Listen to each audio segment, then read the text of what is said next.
நாங்கள் அல்ல, நாங்கள் கிறிஸ்துவர்கள். மனதில் it is a great witness. It is a great witness to what we all believe.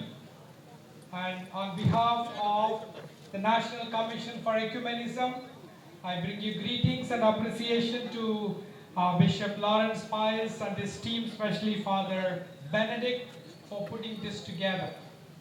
A wonderful display of what we all believe. What St. Paul would say, Christian identity is one Lord, one faith, and one baptism. Nothing else matters.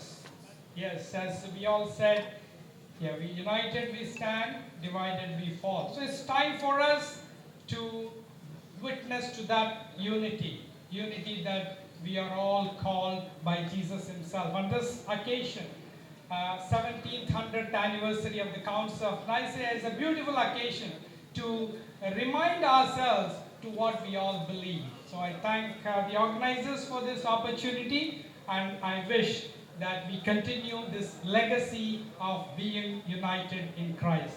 God bless us all.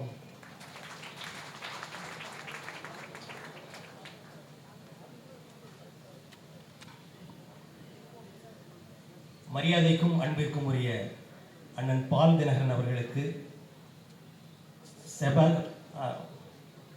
Francis Bastin அவர்கள் மரியாதை செலுத்துவார்கள்.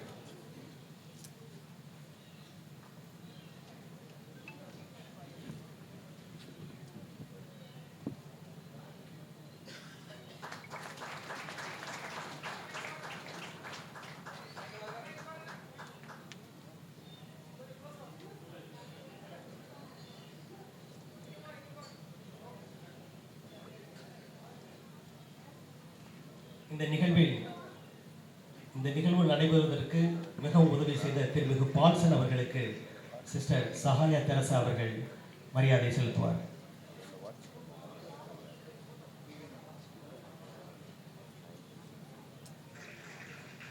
ஆயர் கதிரொளி மாணிக்கம் அவர்கள், சகோதரர் பால் தினகரன் அவர்கள், சகோதரர் மோகன் C லாசர் அவர்கள், சகோதரர் பால்சன் ஆக்சன் அவர்கள்.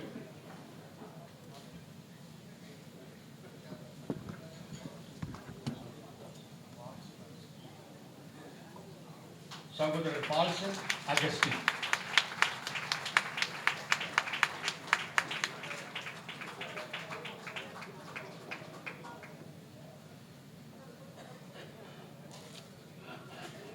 Paulson, Augustine and team.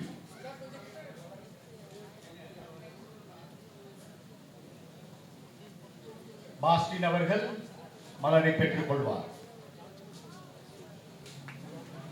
David அவர்கள் மலரை பெற்றுக் கொள்வார். வின்சென்ட் அவர்கள் மலரை பெற்றுக் கொள்வார். தளபதி அவர்கள் மலரை பெற்றுக் கொள்வார். அற்புதமான நிகழ்ச்சி. அனைவரும் கரம் ஒளி எழுப்புவோம்.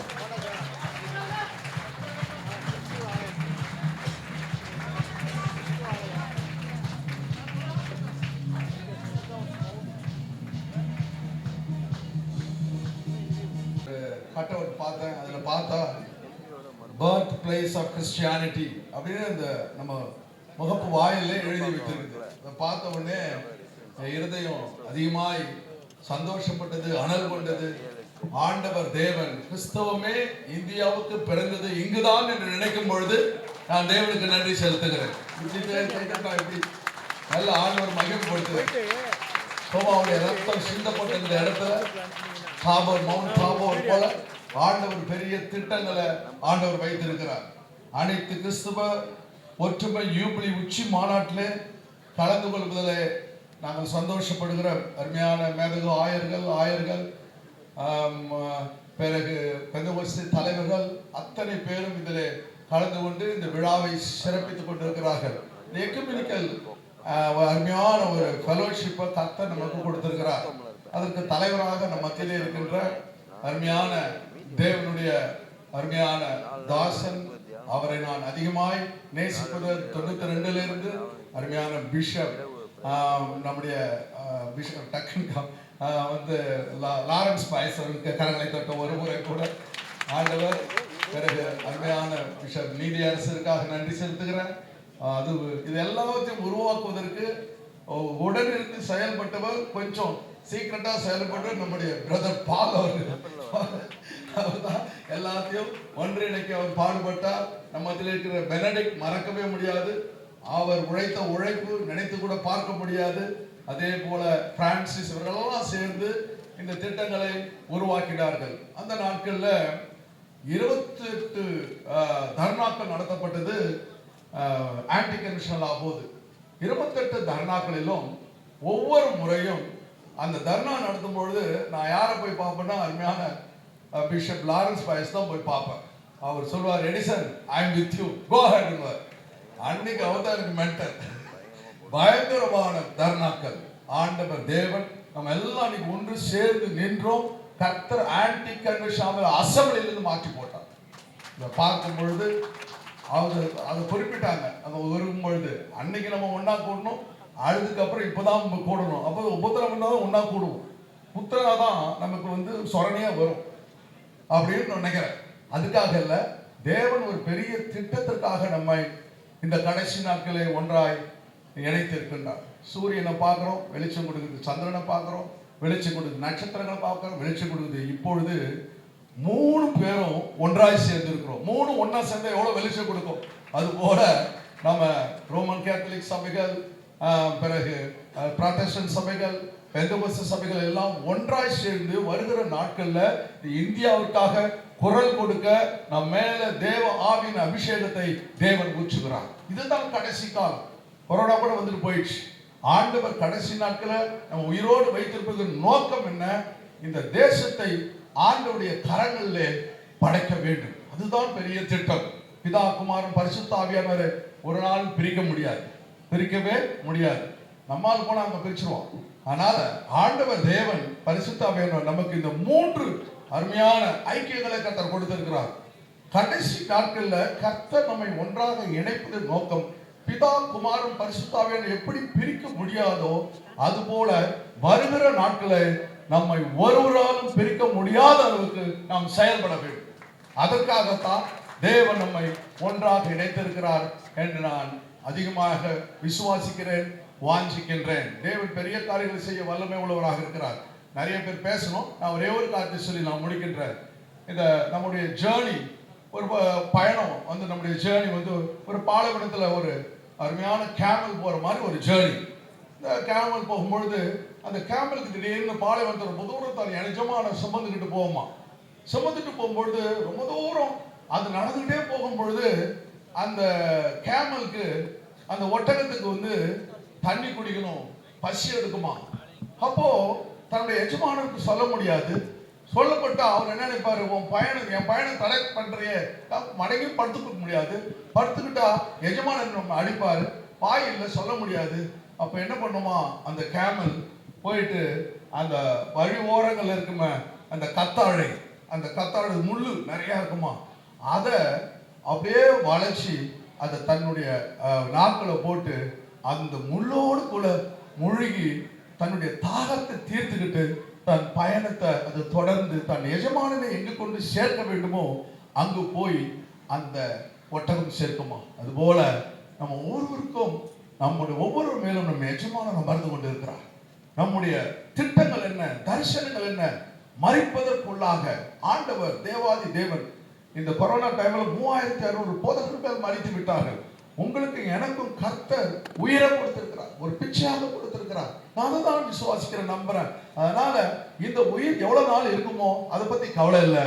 சாவு எனக்கு ஜீவன், வந்து கிறிஸ்து எனக்கு ஜீவன், சாவு எனக்கு ஆதாயம் சொல்ற போல ஆண்டவருடைய கடைசி நாட்கள்ல தேவன் நம்மை ஒன்றாக இணைத்து தேவ திட்டங்களை நிறைவேற்றி அந்த எஜமானுடைய தரிசனங்களை எந்த இடத்துக்கு அந்த டெஸ்டினி டிசைட்ஸ் டெஸ்டினின்னு சொல்லுவாங்க, எந்த இடத்துக்கு போக வேண்டும் என்று அந்த எஜமானன் நினைக்கிறாரோ அந்த இடத்துக்கு அந்த கேமல் கொண்டு போகும். அதுபோல நம்முடைய திட்டம் என்ன, தரிசனம் என்ன, செங்கோட்டையிலே ஒரு நாள் சிலுவை கொடி பறக்க வேண்டும். கர்த்தர் தாமே உங்களை ஆசீர்வதிப்பார்.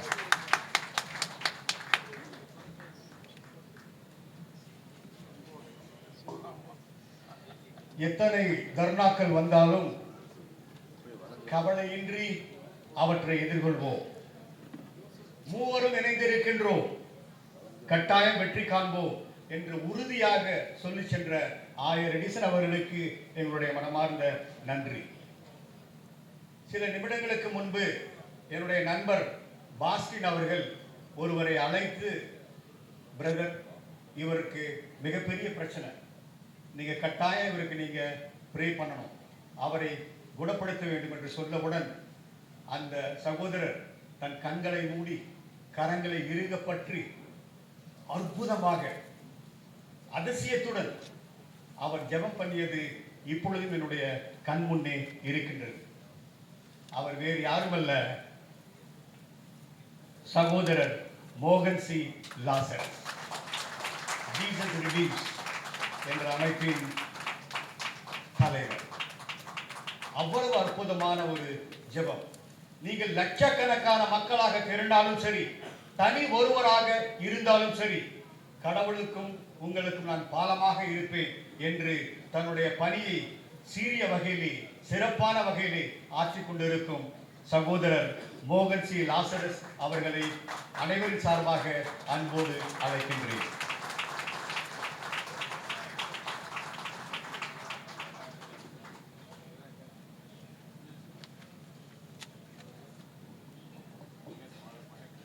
கர்த்தரும் அருமை இரட்சகருமாய் இருக்கிற இயேசு கிறிஸ்துவின் நாமத்தில் உங்கள் யாவருக்கும் என்னுடைய அன்பின் வாழ்த்துக்கள்.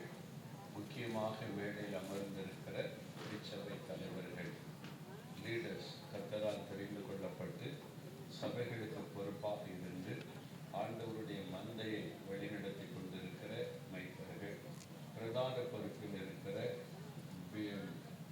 பிஷப்மார்கள், போதகர்கள், சகோதரிமார்கள், எல்லா ஊழியத்தை நிறைவேற்றி கொண்டிருக்கிற கர்த்தருடைய பிள்ளைகள் யாவருக்கும் என்னுடைய அன்பின் வாழ்த்துக்கள்.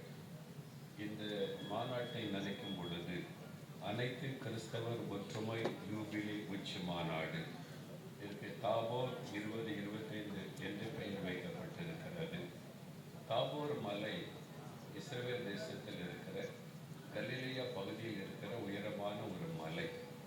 வேதம் சொல்லுகிறது, இயேசு உயரமான ஒரு மலையின் மீது ஏறி இரவு முழுவதும் ஜெபித்துக் கொண்டிருந்தார். அதுதான் தாபோர் மலை. இப்பொழுதும் அந்த இடத்தில் அழகான ஒரு ஆலயம் கட்டி வைக்கப்பட்டிருக்கிறது. நீங்கள் அங்கே போனால் பார்க்க முடியும். அந்த மலையில் இரவு முழுவதும் இயேசு ஜெபம் பண்ணினார். அங்கே அவர் மறுரூபமானதையும் ஜெபத்தினால் உண்டான மகிமையையும் வெளிப்படுத்தினார் என்பதை வேதத்தில் பார்க்கிறோம். அதே விதமாக இன்றைக்கு ஒரு முக்கியமான மலை, பரங்கி மலை, சென்ட் தாமஸ், அதாவது தோமாவுடைய மலை, அந்த இடத்துல நம்மை தேவன் ஒன்றாக இணைத்து கூட்டி சேர்த்திருக்கிறார். இது பரலோகத்தில் தேவன் செய்த மாபெரும் அற்புதம். நான் சொல்லுவேன், சென்னை பட்டணத்தை தோமாவின் பட்டணம் என்பதால். அல்லேலூயா. தோமாவின் பட்டணம் 2000 ஆண்டுகளுக்கு முன்னால ஆண்டவர் நம்மீது அன்பு கூர்ந்து தன்னுடைய அப்போஸ்தலனாகிய தோமாவை இந்தியாவுக்கு அனுப்பி 10 வருஷம் இந்த இடத்துல சென்னையில் ஊழியம் செய்ய வைத்து, இந்த மலையில வந்து அவர் ஜெபம் பண்ணி நம்முடைய தேசத்துக்காக, நம்முடைய மக்களுக்காக எவ்வளவு அவர் ஜெபித்திருக்க வேண்டும். இந்த இடத்துல ரத்தம் சிந்தி கோதுமை மடியாக விழுந்த ஒரு இடம். இந்த இடத்தை பாதுகாப்பது, தோமாவை அடக்கம் பண்ணின இடத்தை பாதுகாப்பது கத்தோலிக்க திருச்சபை. எங்கு போனாலும் கத்தோலிக்க திருச்சபை பழமையான நம்முடைய வேதாகமத்தை நினைவுபடுத்துகிற இடங்களை எல்லாம் பாதுகாத்து வைத்திருக்கிறதை பார்க்க முடியும். அதற்காக நான் ஆண்டவரை, கத்தோலிக்க திருச்சபைக்காக ஆண்டவரை துதிக்கிறேன். அதனால தான் நாம் இன்றைக்கு இந்த இடத்துல வந்து ஒன்றாக கூடும்படி கர்த்தர் செய்திருக்கிறார். இந்த நாளில் இங்கே வந்திருக்கிற இந்த காட்சியை நீங்கள் பார்க்கும் பொழுது இது மனிதனால் உண்டான ஒரு காரியம் அல்ல, பரலோகத்தின் தேவனால் நடந்து கொண்டிருக்கிற காரியம். 1 யோவான் 17ஆம் அதிகாரத்தில் இயேசு ஜெபித்த ஜெபம், பிதாவே நீரும் நானும் ஒன்றாயிருக்கிறதை போல இவர்கள் நம்ம ஒன்றாயிருக்க வேண்டும், ஒருமனப்பட வேண்டும். அந்த ஜெபத்திற்கு பதில். 2வது, தோமா இந்த இடத்தில் ஜெபித்த போது கட்டாயம் நம் இந்திய மக்கள் எல்லாருடைய ரட்சிப்புக்காகவும் எழும்பு போகிற ஊழியர்களுக்காகவும் அவர் ஜெபித்திருக்க வேண்டும். அந்த ஜெபம் இங்கே நம்மை ஒன்றாக இணைத்திருக்கிறது. மூன்றாவது, பல ஆண்டு காலமாக 1972 இருந்தே எழுப்புதலுக்காய் முன்னுரிமை ஜெபங்கள், உபவாச ஜெபங்களில் சபைகள் ஒன்றிணைக்கப்படணும், ஊழியர்கள் ஒருமனப்பட வேண்டும் என்று நீண்ட கால ஜெபம், அநேகருடைய ஜெபம், எல்லாருடைய ஜெபத்தையும் கேட்டு கர்த்தர் இன்றைக்கு ஒன்றாக எல்லா திருச்சபை தலைவர்களை இணைத்திருக்கிறார். இதில் சிஎஸ்ஐ திருச்சபையின் தலைமை பொறுப்பில் இருக்கிற பேராயர் அவர்கள், கத்தோலிக்க சபையின் பேராயர்கள், அதே மாதிரி இசிஐ திருச்சபையின் அந்த பொறுப்பில் இருக்க பேராயர் அவர்கள், லுத்தரன் திருச்சபை, அதே மாதிரி ஆங்கிலிக்கன் திருச்சபை, அதே மாதிரி பெந்தெகோஸ்தே சபை தலைவர்கள் பாஸ்டர் மோகன் அவர்கள், ஏஜி சபை, பெந்தெகோஸ்தே சினாட், இப்படி எல்லா சபைகளையும் தலைவர்களை ஒன்றாக இணைத்திருக்கிறார். ஏன் தெரியுமா?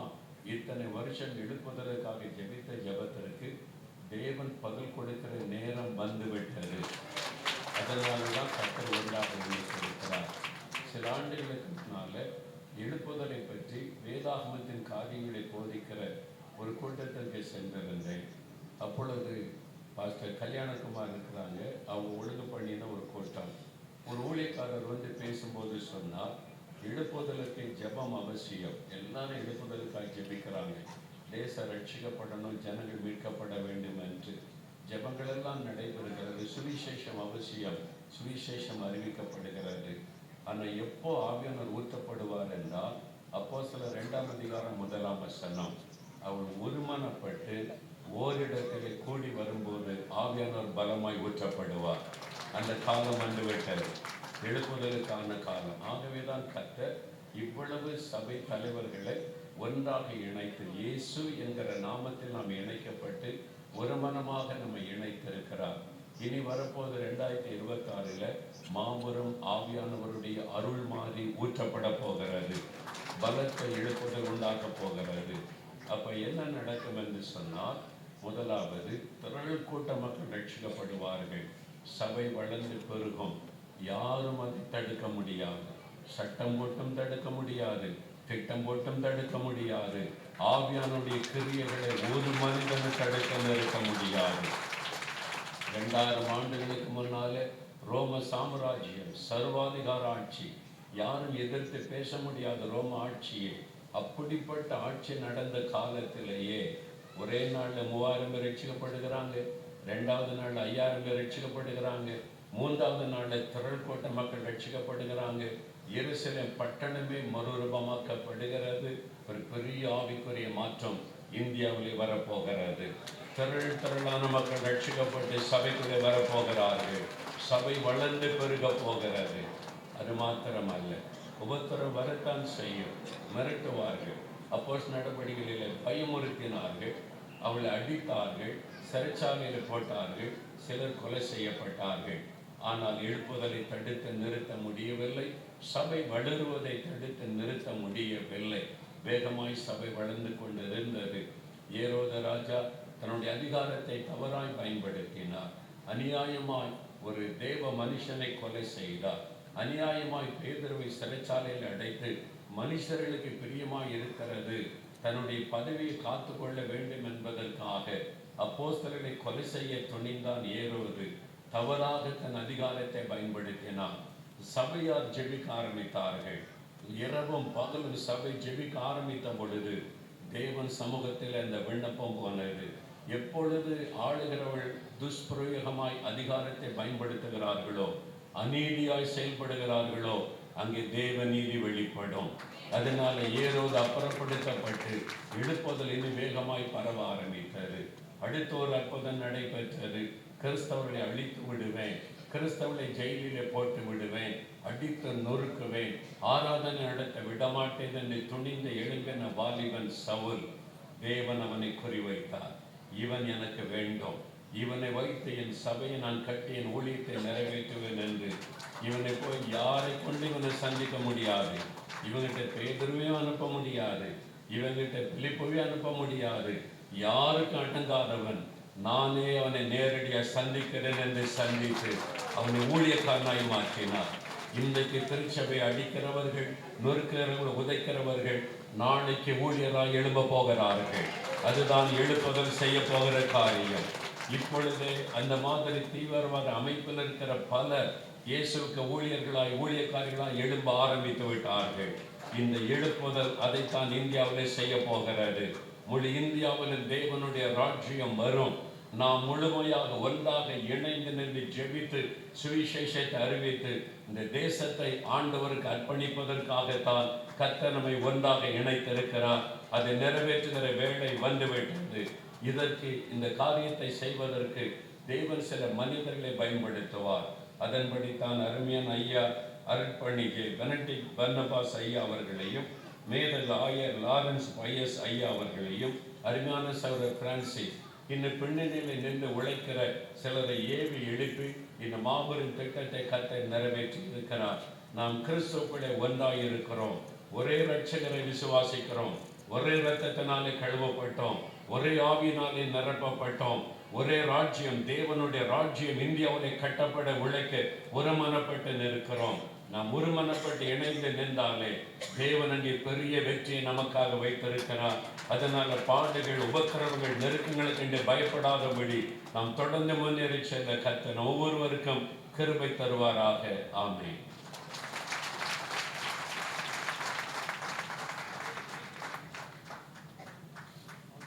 ஆவியானவர் நம்மில் இறங்கும் பொழுது சட்டமும் எடுபடாது, திட்டமும். சொல்கிறேன், இன்று மாலை ஒரு அற்புதமான மாலை. நிச்சயமாகவே பரலோகம் மகிழ்ந்து கொண்டிருக்கிறது. அருள்நாதர் இயேசுவும் நம்முடைய சீடர்களோடு அவர்களுக்காக அவர் ஜெபித்ததை நினைத்து இவர்கள் எல்லாரும் ஒன்றாக இருக்க வேண்டும் சுவாமி. அதே ஜெபத்தை இன்று ஆண்டவர் கேட்டு நம்ம எல்லாம் ஒன்றாக இணைத்திருக்கிறார். இது ஒரு மாபெரும் மகிமைக்குரிய ஒரு நேரம், மகிமைக்குரிய ஒரு காலம். அதற்காக மனதார ஆண்டவரை ஸ்தோத்திரிக்கிறோம். அருமை தேவனுடைய மனுஷர் மோகன் சி லாசரஸ் அவர்கள் சொன்னது போல, புனித தோமையர் ரத்தம் சிந்தின இதே இடத்திலே நாம் அனைவரும் ஒன்றாக இணைந்திருப்பது ஆண்டவருடைய தீர்மானம், மிகப்பெரிய பாக்கியம். ஆகவே இன்று முதல் நிறைவான பலனை ஆண்டவர் ஒவ்வொருடைய சேவைக்கும் கொடுக்க போகிறார். சின்னவன் 1000 சிறியவன் பலத்த ஜாதியும் ஆவான். இங்கிருக்கும் ஒவ்வொருவரும் உழைத்திருக்கிறார்கள். அதன் பலனை நாம் அனுபவிக்க போகிறோம். பல வருடங்களுக்கு முன்பதாக என்னுடைய தந்தை ஆண்டவரிடம் போன பிறகு முதல் கூட்டம் நாக்பூரிலே நடைபெற்றது. அப்பொழுது அந்த கூட்டத்திலே நான் எழுந்து நின்ற பொழுது ஆயிரக்கணக்கான ஜனங்கள் அங்கே இருந்தார்கள். போலீஸ் தலைவர்கள் இருந்தார்கள். போலீஸ் கேமராஸ் இருந்தது. மேடைக்கு போய் பேச நான் போய்கொண்டிருக்கும் பொழுது பரிசுத்த ஆவியானவர் என்னோடு பேசினார். அவர் சொன்னார், என் மகனே, இது உன்னுடைய மேடை அல்ல, பால் தினகரனுடைய மேடை அல்ல. இந்த மேடை இரத்த சாட்சிகளுடைய இரத்தத்தினால் கட்டப்பட்டிருக்கிறது. இந்த வட்டாரத்திலே எத்தனையோ பேர் தங்களுடைய இரத்தத்தை எனக்காக சிந்தியிருக்கிறார்கள். அவர்களுடைய இரத்தம் சிந்தப்பட்டது, குடும்பம் அழிக்கப்பட்டது, வீடுகள் அழிக்கப்பட்டது. ஆனாலும் அவர்கள் நிமித்தம் சுவிசேஷம் பெருகும்படியாக நான் அவர்களை ஆசீர்வதித்து இன்று அதன் நிமித்தம் இத்தனை பேர் சுவிசேஷத்தை கேட்கும்படியாக வரும்படியாக நான் தீர்மானம் பண்ணியிருக்கிறேன். ஆகவே அதற்காக எனக்கு நன்றி சொல்லு என்று சொன்னார். ஆகவே வட இந்தியாவிலே ஒவ்வொரு இடத்திலும் இயேசு அழைக்கிறார். கூட்டங்களை நடத்தும் பொழுது திரள் கூட்டமான ஜனங்கள் வருவார்கள். அத்தனை பேரையும் எழும்பி நின்று இந்த இரத்த சாட்சிகளுக்காக, சிந்தப்பட்ட இரத்தத்திற்காக ஆண்டவருக்கு நன்றி சொல்லும்படியாக நான் சொல்லுவேன்.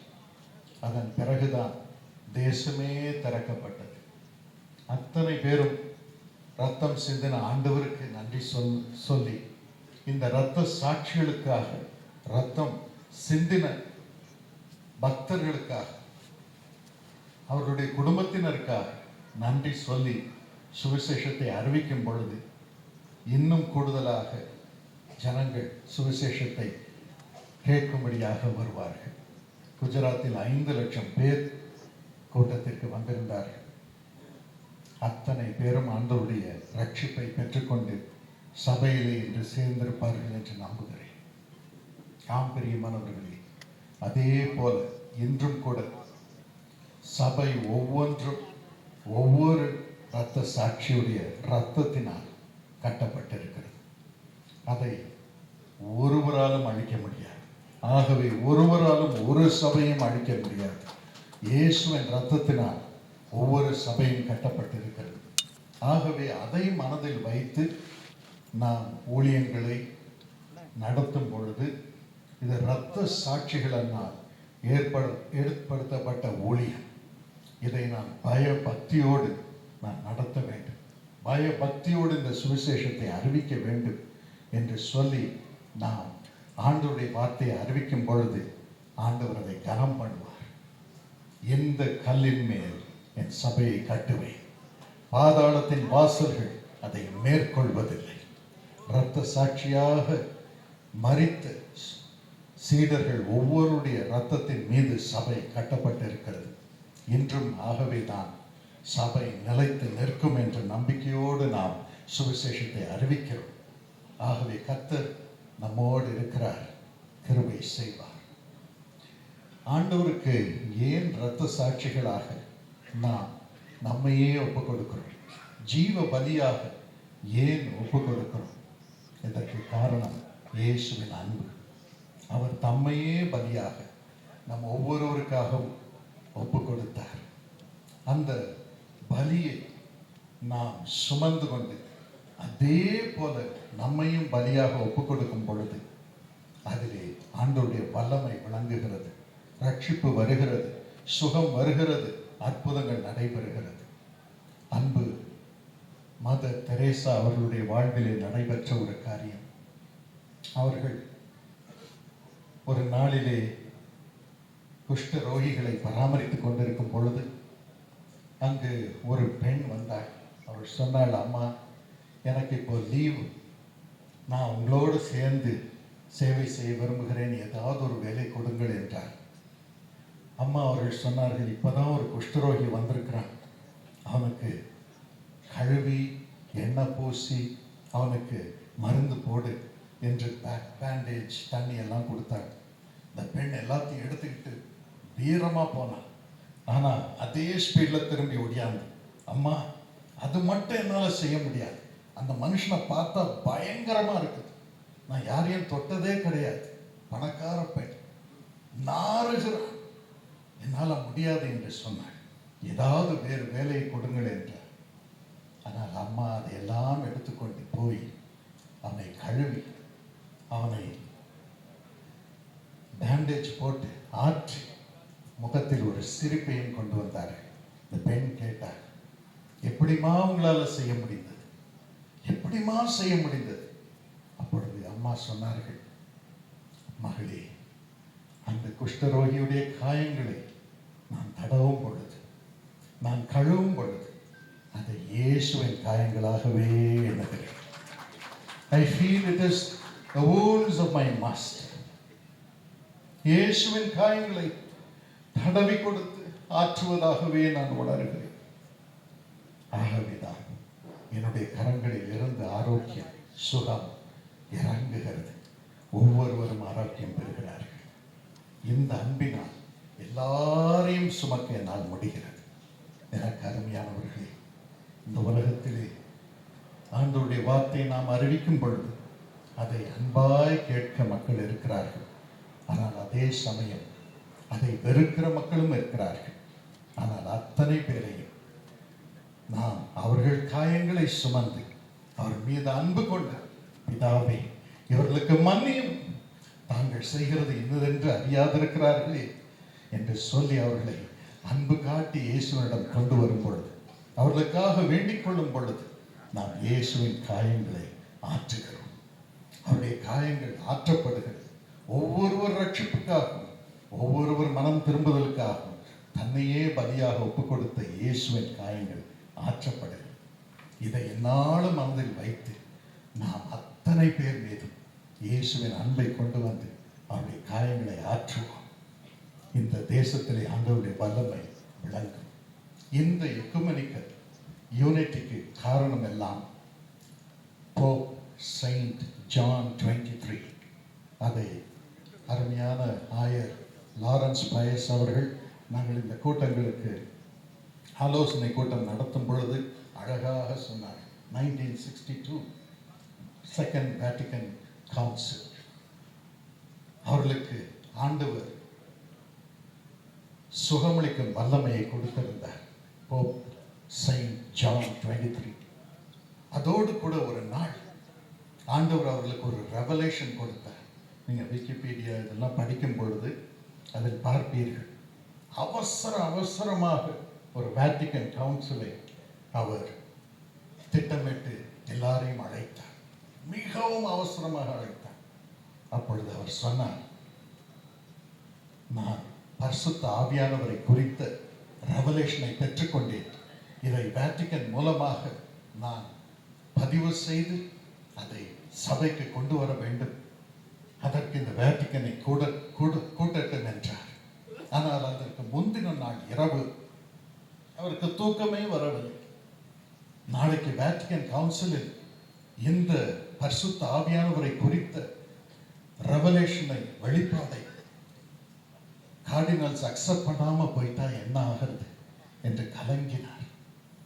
தூக்கமே இல்லை. மேலையும் கீழையும் நடந்தார். அப்பொழுது ஒரு குரல் ஒலித்தது, little John go to sleep. Little John go to sleep. அவருக்கு என்ன, நான் உலகத்திற்கே தகப்பன், நான் தான் போப் ஆண்டவர், நான் தான் ஹோலி ஃபாதர், என்னை யார் லிட்டில் ஜான் என்று கூப்பிடுவது என்று சற்று அவருக்கு கோபமாக இருந்தது. மீண்டும் குரல் ஒலித்தது, little John go to sleep. அப்படிதான் அவர் உணர்ந்தார், இது வேறு யாரும் அல்ல, இந்த வெளிப்பாடை கொடுத்த என் அருள்நாதர் இயேசு பரிசுத்த ஆவியானவர் என்னோடு இருக்கிறார். நான் போய் அவர் சொன்னதை செய்வேன். அவர் கார்டினல் இருதயத்தில் பேசுவார் என்றார். காலையில் நன்றாக தூங்கிவிட்டு போய் ஆண்டவருடைய வார்த்தையை சொன்னார். Let the windows of the church be open. Let the Spirit flow. Let the Spirit flow. அன்றிலிருந்து பரிசுத்த ஆவியானவர் கத்தோலிக்க திருச்சபை மூலமாக உலகிற்கே வரும்படியான ரகசியத்தை, வெளிப்பாடை கர்த்தர் கொண்டு வந்தார். இன்று அத்தனை சபையில் பரிசுத்த ஆவியானுடைய வல்லமையை பெறும்படி செய்தார். அதோடு கூட எக்குமெனிக்கல் கூடுகையையும் அவர் கொண்டு வந்தார். இன்று அதை நினைவு கூர்ந்து நாம் அதை தொடரப் போகிறோம். இன்றும் கூட நம் ஒவ்வொருவருக்கும் ஆண்டவர் இந்த தேசத்தை அவருடைய பிள்ளைகளாக எல்லாரையும் மறுரூபப்படுத்தும்படியான ரெவலேஷனை கொடுக்கிறார். இதை எப்படி செய்வது என்று தவிக்கிறோம். ஆண்டவர் சொல்லுவார், my little John, my little Paul, my little மோகன், go to sleep. I will do everything for you. இந்த சபையை நடத்தும் பொறுப்பு மிகப்பெரிய பொறுப்பு, எல்லாரையும் சுமக்கும் பொறுப்பு மிகப்பெரிய பொறுப்பு. ஆனால் நான் உன் மீது அன்பாய் இருக்கிறேன். உன்னை அழைத்த நான் உன்னை சுமப்பேன். உனக்கு நான் கொடுக்கும் வெளிப்பாடை சுமப்பேன். யாவருக்கும் அதை கொண்டு வரும்படியான அருளை தருவேன். இதன் மூலமாக சபைகள் பெருகும். இதன் மூலமாக தேசம் இயேசுவின் அன்பை அறிந்து கொள்ளும். இந்த அருளை நாம் ஒன்றாக கூடும் பொழுது, எப்படி கார்டினல்ஸ் ஒன்றாக போப் ஜான் 23 உடைய ரெவலேஷனை ஏற்றுக்கொண்டார்களோ, அதே போல நாமும் ஏற்றுக்கொண்டு ஆண்டவருடைய வெளிப்பாடை ஜனங்களுக்கு கொண்டு வரும் பொழுது தேசமே பாக்கியம் பெறும். இந்தியாவிலிருந்து உலகமே ஆண்டவருடைய அன்பை கொண்டு வரும். ஒரே ஒரு காரியத்தை சொல்லி முடிக்கிறேன். இந்திய கிறிஸ்தவர்களை குறித்து யாரை கேட்டாலும் சொல்ல 3 காரியங்கள். கிறிஸ்தவர்கள் மூலமாக தான் கல்வி வந்தது, கிறிஸ்தவர்கள் மூலமாக தான் மருத்துவம் வந்தது, கிறிஸ்தவர்கள் மூலமாக தான் சமூக நீதி வந்தது என்று சொல்லுவார்கள். ஆனால் இன்று நம்முடைய நிலைமை என்ன? ஒரு காலத்திலே கிறிஸ்தவ இன்ஸ்டிடியூஷன்ஸில் படிப்பவர்கள் தான் தேசத்திலே முதல் ரேங்க், IAS அதிகாரிகள், பிரசிடென்ட்டாக இருந்தார்கள். ஆனால் இன்றைய நிலைமை என்ன? இன்றும் அதே காரியத்தை திரும்ப நாம் கொண்டு வர வேண்டும். இதற்கு ஒரே வழி அவர் யூனிட்டி. கிறிஸ்தவர்களுக்கு எவ்வளவு கல்வி ஸ்தாபனங்கள் இருக்கிறது. நாம் அனைவரும் சேர்ந்து அத்தனை கல்வி ஸ்தாபனங்களையும் ஒன்றாக இணைத்து ஒரே கோட்பாடோடு ஒரே வகையிலே நாம் இன்ஸ்டிடியூஷன்ஸை நடத்தினால் போதும். இந்த தேசத்திலே நாம் தலைவிகளை கொண்டு வர முடியும், திரும்பவும் கொண்டு வர முடியும். ஏழைகளை பராமரிக்கிறோம், ஏழைகளுக்கு கல்வி கொடுக்கிறோம், ஆனால் தேச தலைவர்களை உருவாக்குவது, இதுதான் நம்முடைய விஷனாக இருக்க வேண்டும். இதற்கு நாம் அத்தனை பேரும் சேர வேண்டும். Institutions and education is the power behind a country, and we have the wealth of institutions. Mother Philomena அவர்கள் எத்தனை இன்ஸ்டிடியூஷன்ஸ் நடத்தினார். நம்ம எல்லாரும் ஒன்றாக சேர வேண்டும். அதே போல மருத்துவ ரீதியில் எல்லாரும் ஒன்றாக சேர வேண்டும். அதே போல social justice, social work, we have all to come together and bring wealth to the Christian community. Spiritual wealth at the same time. Wealth in academics, wealth in health, wealth in service. அதே சமயம் நம்முடைய பிள்ளைகள் தேச தலைவர்களாக உயர்ந்து, business peopleாக உயர்ந்து, wealth also should be generated amongst the Christian community. And as we work together in this vision, I'm sure we will be a blessing to India, and India will recognize the Christians one more time. இதற்காக நாம் ஒரு வினாடி ஆண்டவரை நோக்கி பார்ப்போம். என்றென்றுமாக என் கிருபை காட்ட கொண்டேன் உன்னை இம்மண்ணில் பிரித்து, என்னரும் மகனே காப்பேனே உன்னை நான், என்னரும் மகனே காப்பேனே உன்னை நான், உன் தந்தை நான் உன்னை விடேனே, உன் தந்தை நான் உன்னை விடேனே. கிருபையே உன்னை எந்நாள் வரையும் காத்தது, என் கிருபையே கிருபையே. அன்புள்ள ஆண்டவரே, எங்களை ஒன்றாக இணைத்தீர். இந்த நேரத்திலிருந்து நீர் ஆளுகை செய்யும். எங்கள் மூலம் இந்த தேசத்திலே நீர் வெளிப்படும்படியான கிருபை பெருகட்டும். தேசம் ஆசீர்வாதம் பெறட்டும். தேசம் அது நாமத்தை மகிமைப்படுத்தட்டும். எங்கள் மூலம் மது வல்லமையை அனுபவிக்கட்டும். மது பொறுப்பில் எங்களை ஒப்புக் கொடுத்து ஜெபிக்கிறோம் இயேசுவின் நாமத்தில், ஆமென். இந்த கொடுகைக்கு காரணமாக இருக்கும் அருமை பிஷப் லாரன்ஸ் பயஸ் அவர்களுக்கும், இன்னும் அவர்களோடு பிரதர் ஃபாதர் பெனடிக்ட் பர்னபாஸ் அவர்களுக்கும், இன்னும் பிரதர் பிரான்சிஸ் பாஸ்டியன் மற்றவர்களுக்கும் உள்ளத்தின் ஆழத்திலிருந்து நன்றியை தெரிவித்துக் கொள்கிறேன். God bless you.